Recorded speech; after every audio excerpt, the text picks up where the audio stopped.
நம்பிக்கை நம்பிக்கை நம்பிக்கை நம்பிக்கை இல்லாமல் நாளை இல்லை.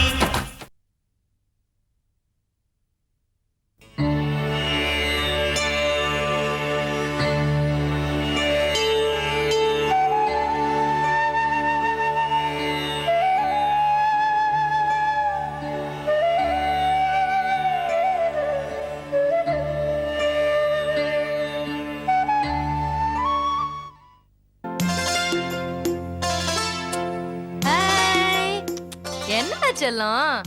ஏய் அம்மா இங்க. என்னடா கண்ணா? இங்க பாரு இங்க பாரு இங்க பாரு இங்க பாரு. நம்ம விளையாடலாமா? அங்க என்ன பாக்குற? ஏண்டி உனக்கு அறிவில்லையா? அந்த வீட்டுக்கு புள்ளைய அனுப்பாதனா ஏன் அனுப்புற? அவளே புள்ள இல்லாதவ. அவ தொட்டா புள்ள விளங்குமா? போ உள்ள போய் புள்ளைய தூக்கிட்டு வா.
டேய் தள்ளுடா. டேய் நீ அந்த பக்கம் போ. எல்லாரும் இட்லி கொடுமா. டேய் எவ்வளவு வேணாலும் கேட்டு வாங்கி சாப்பிடுங்கடா. சரிண்ணா.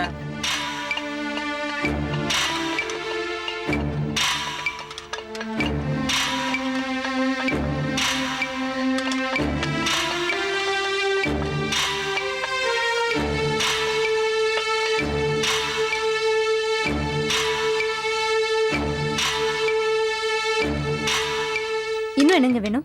போதுமா? 62 ரூபாய் ஆச்சு. என்னது 62 ரூபாயா? டேய் 62 ரூபாயாடா. இந்த ஏரியாவுல கடை இருக்கணும்னா எங்க கிட்ட பணம் கணம் கேட்ட மோள கடை இருக்காது, ஒண்ணே இருக்காது. சாப்பிட்டதுக்கு தான காசு கேட்டா அதுக்கே வம்பு பண்றீங்க? டேய் என்னடா நீ பாத்துட்டு இருக்கீங்க? தூக்கி போடு கடை. ஏன் இப்படி அநியாயம் பண்ணிட்டு இருக்கீங்க?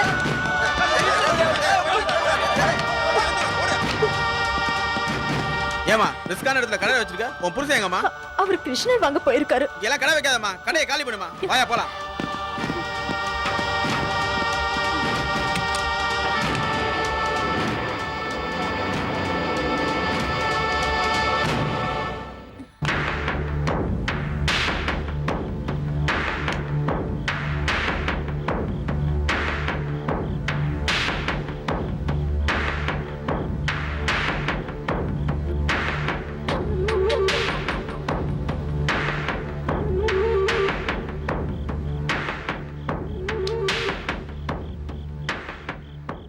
நீ எவ்வளவு சாப்பிட்ட?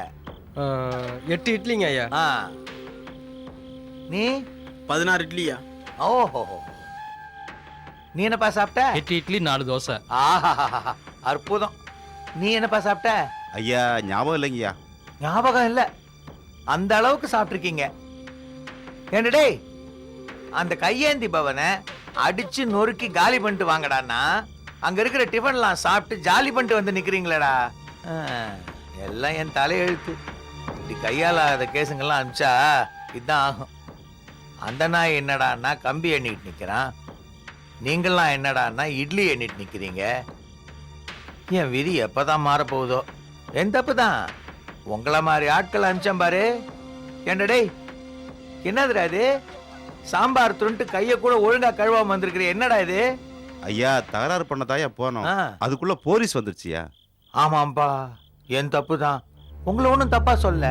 நீங்க என்ன பண்றீங்க? நல்லா சாப்பிட்டீங்க, ஜீரணம் ஆவறதுக்கு வெத்தலை, பாக்கு, பானு எதையாவது போட்டு ஒரு ஓரமா போய் படுத்துங்க. இடத்த காலி பண்ற போடா.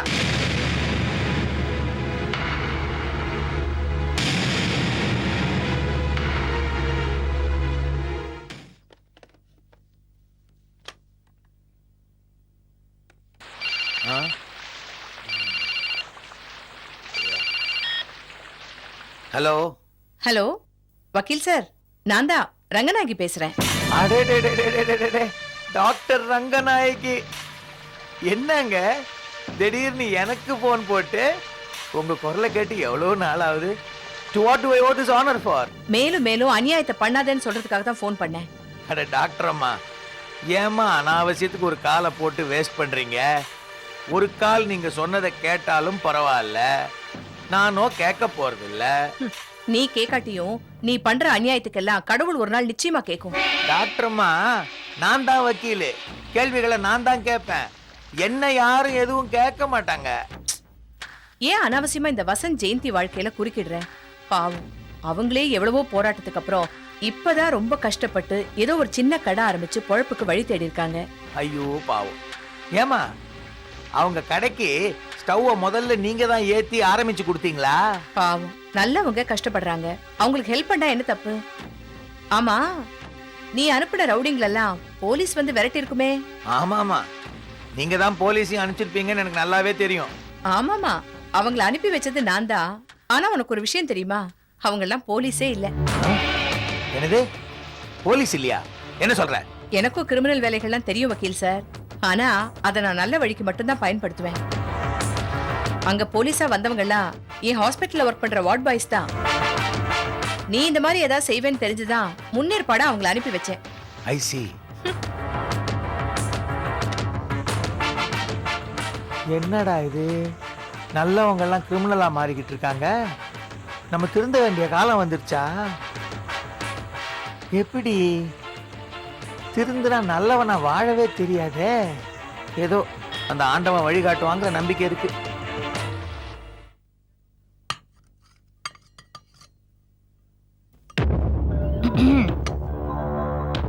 அருணா, அருணா, வாங்கம்மா, உட்காருங்க. உட்காருங்கம்மா. உங்க மாப்பிள்ளையும் அருணாவும் வெளியே போயிருக்காங்க. தெரியும், தெரிஞ்சுதான் நான் இங்க வந்திருக்கேன். நான் சொன்னபடி தானே நீ நடந்துக்கிற? ஆமாம்மா. என் பொண்ணுக்கு அவ புருஷன் மேல சந்தேகம் வர்ற மாதிரி நீ நடந்துக்கணும். ஆனா என் மாப்பிள்ளை மேல உன் நிழல் கூட படக்கூடாது. என் எல்லை என்னன்னு நல்லா தெரியுமா? நீ இந்த வீட்டுல இருந்துகிட்டே என் பொண்ணுக்கும் மாப்பிள்ளைக்கும் நடுவுல குழப்பத்தை ஏற்படுத்தணும். பஞ்சாயத்து பண்ணி வைக்க என்ன தேடி அவங்க 2 பேரும் வரணும். சரிம்மா. அம்மா. வா அருணா, வாங்க மாப்பிள்ளை, கோயில் போயிட்டு வரீங்களா? ஆமாம்மா. அருணா, ம்? நான் ஷெட்டு கிளம்புறேன். இருங்க, சாப்பிட்டுட்டு போலாம். யமுனா சாப்பாடு ரெடி பண்ணிருப்பா. இல்ல அருணா, நான் ஷெட்லயே சாப்பிட்டுக்கிறேன். உங்க அம்மா தான் வந்திருக்காங்கல்ல, அவங்களுக்கு போடு. புருஷனும் பொண்டாட்டியும் சேர்ந்து என்னை அலட்சியப்படுத்துறீங்களா? கூடி சீக்கிரம் உங்க 2 பேருக்குள்ள பிரச்சனை உண்டு பண்ணி என் காலடியில விழ வைக்கிறேன். என்னம்மா அங்கேயே பாத்துட்டு நிக்கிறீங்க? உட்காருங்க. அருணா, நான் உங்ககிட்ட பேசணும்னு தான் வந்தேன். யாரோ முன்ன பெண்ண தெரியாத ஒரு பொண்ணை வீட்டுல கொண்டு வந்து வச்சிருக்கீங்க. இது உனக்கு சரியா படுதா? இதுல என்னம்மா தப்பு இருக்கு? இப்போ உனக்கு தெரியாது அருணா, உன் புருஷனுக்கும் சின்ன வயசு, இவளுக்கும் சின்ன வயசு. இத பார், சில விஷயங்களை விட்டு பிடிக்கணும், சில விஷயங்களை விட்டா பிடிக்கவே முடியாது. ஜாக்கிரதையா இருந்துக்கோ, அவ்வளவுதான் நான் சொல்ல முடியும். ஏமா, இந்த வீட்டுல உனக்கு என்ன வேலை? முதல்ல இங்க இருந்து போ. அம்மா, அவளை இங்க இருந்து வெளியே போக சொல்றதுக்கு நீங்க யாரு? நான் உன்னை பெத்த பாருண்ணா. உன் வாழ்க்கையை எவ்வளவு தட்டி பறிச்சுட்டா நாளைக்கு நானும் நீயும் தான் அழுதுகிட்டு நிக்கணும். யமுனா அப்படிப்பட்ட பொண்ணு இல்ல. அவளை பத்தி எனக்கு நல்லா தெரியும். சரி, அதுக்கு மேல உன் இஷ்டம். உன் தலையில எப்படி எழுதியிருக்கோ அப்படியே நடக்கட்டும்.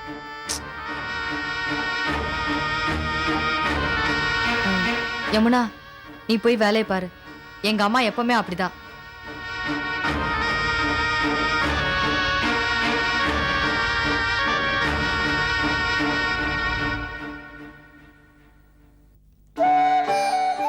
வசந்த் எப்பமா வருவாரு? தள்ளுவண்டிக்கு லைசென்ஸ் எடுக்கிற விஷயமா கார்ப்பரேஷன் ஆபீஸ் வரைக்கும் போயிருக்காரு. அப்படியா? ஹோட்டல் தொழில் ஒரு கௌரவமான தொழில் தான். அது லாபம் தரக்கூடிய பிசினஸும் கூட. அதை தள்ளுவண்டி லெவல்ல நிறுத்தாம பெரிய அளவுக்கு கொண்டு வரணும். வசந்தால அது நிச்சயம் முடியுமா? பாப்போம். எல்லாமே கடவுள் கையில்தான் இருக்கு. இப்போதைக்கு எங்க வாழ்க்கைய ஆரம்பிச்சிருக்கோம், அவ்வளவுதான். நிச்சயமா பெரிய ஆளா வருவீங்கம்மா. உண்மையும் உழைப்பும் எங்க இருக்கோ அங்க உயர்வு நிச்சயமா வந்து ஒட்டிக்கும். உங்கள மாதிரி நல்லவங்களோட வாழ்த்தும் ஆசீர்வாதமும் இருந்தா கண்டிப்பா நாங்க முன்னுக்கு வருவோம். ஜெயந்தி, முதியோர் இல்லத்துல ஒரு 20 பேருக்கு சாப்பாடு தயார் பண்ணி கொடுக்கணும். மாசத்துல ஒரு தடவை ஆர்டர் கிடைக்கும். ஒரு தடவை இந்த ஆர்டர் எடுத்து செஞ்சா அதுக்கப்புறம் நிறைய அவுட்டோர் ஆர்டர் கிடைக்கும். உன்னால முடியுமாமா? 20 பேருக்கு தானே, நானே தயார் பண்ணிடுறேன். அப்புறம் என்னம்மா, சாயந்தரமே நான் அட்வான்ஸ் வாங்கி தந்துடுறேம்மா. 20 பேருக்கு அட்வான்ஸ் எல்லாம் எதுக்கு? சாப்பாடு போடுற அன்னைக்கு நான் பணத்தை வாங்கிக்கிறேன். இந்த ஆர்டர்ல பெரிய லாபம் கிடைக்காது. ஆனா வெளியில ஆர்டர் அண்டர்டேக் பண்ண இது ஒரு புள்ளியா சுழியா அமையுமா? நியாயமா பார்த்தா முதியோர் இல்லத்துக்கு சாப்பாடு போட நான் காசே வாங்க கூடாது. ஆனா இப்ப எங்க நிலைமை சொல்லிக்கிற மாதிரி இல்ல. அதனால லாபமே இல்லாம பண்ணி தரேன். நாளைக்கு முதியோர் இல்லத்துக்கு சாப்பாடு போதா? இத உடனே போய் சிந்தாமணி அம்மாட்ட சொல்றேன்.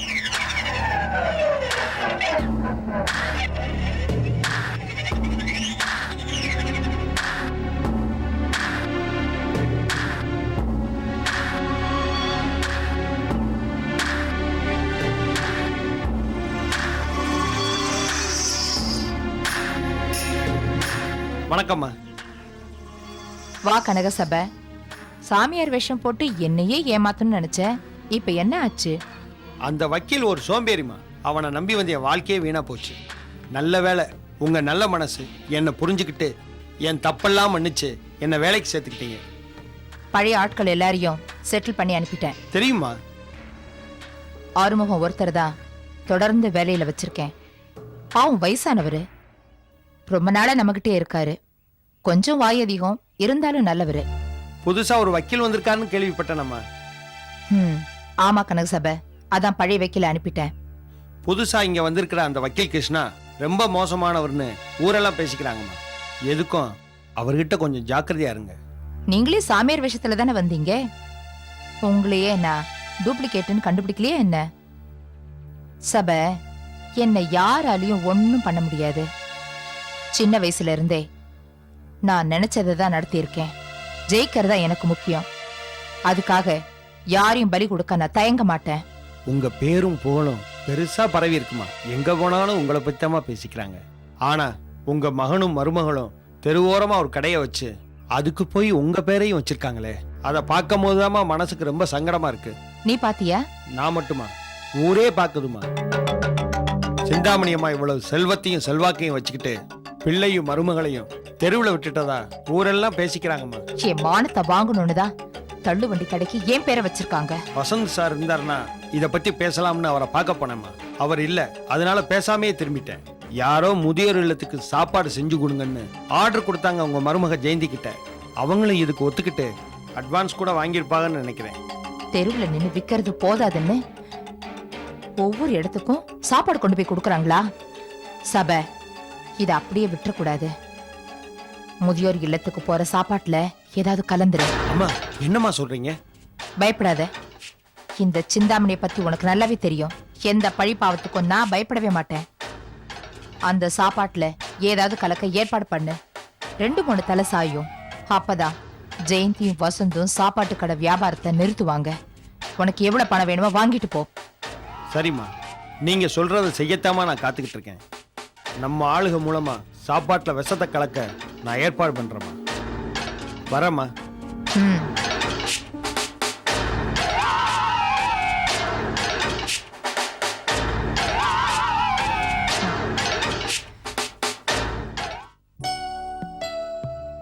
அருணா, அருணா, வாங்கக்கா, உட்காருங்க.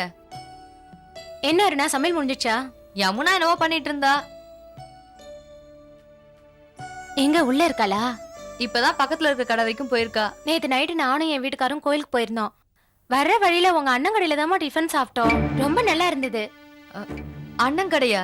என்ன சொல்றீங்க? புலிமேடு பஸ் ஸ்டாப் கிட்ட உங்க அண்ணனும் அண்ணியும் தள்ளுவண்டி கடையை போட்டு இட்லி சுட்டு வித்துட்டு இருக்காங்க.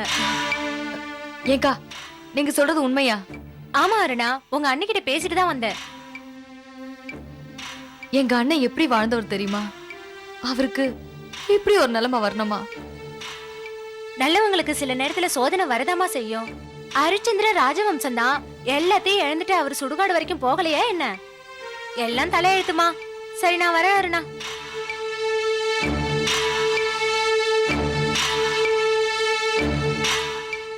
அண்ணி வாங்க அண்ணி, உட்காருங்க.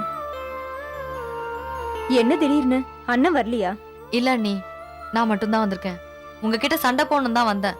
ஆனா உங்க முகத்தை பார்த்ததும் எனக்கு அப்படி தோணல அண்ணி. ஏன் அண்ணி? உங்களுக்கு எங்க மேல எல்லா உரிமையும் இருக்கு. நீங்க அப்படி நினைச்சிருந்தா என்கிட்டயும் உங்க அண்ணன்கிட்டயும் சொல்லிக்காம இப்படி தள்ளுவண்டி கடையை ஆரம்பிச்சிருப்பீங்களா? தள்ளுவண்டியில டிஃபன் போடுற அளவுக்கு அப்படி என்ன அண்ணி உங்களுக்கு கஷ்டம் வந்துச்சு? வாழ்க்கைய தள்ளணுமே, அதான். ஏன் உங்களுக்கு நாங்க இல்லையா? உங்களுக்கு ஏதாவது ஒரு கஷ்டம்னா நாங்க உங்களுக்கு உதவ மாட்டோமா? ஏன் நீ மனசு சங்கடப்படுறீங்க? வாழ்க்கைய நடத்துறதுக்காக நாங்க ஒரு தொழிலை பண்ணிட்டு இருக்கோம், அவ்வளவுதானே. நாங்க நிம்மதியா இருக்கோம் அண்ணி. என்ன அண்ணனுக்கு தெரிஞ்சா மனசு கஷ்டப்படுவாரு. ஒரே ஊர்ல இருந்துட்டு தெரியாம போகுமா அண்ணி? சொந்தக்காரங்க ஒருத்தர் பத்தி ஒருத்தர் விசாரிச்சுக்க மாட்டோமா? நானும் அவரும் உங்க வீட்டுக்கு வந்து சொல்லலான்னு தான் இருந்தோம்.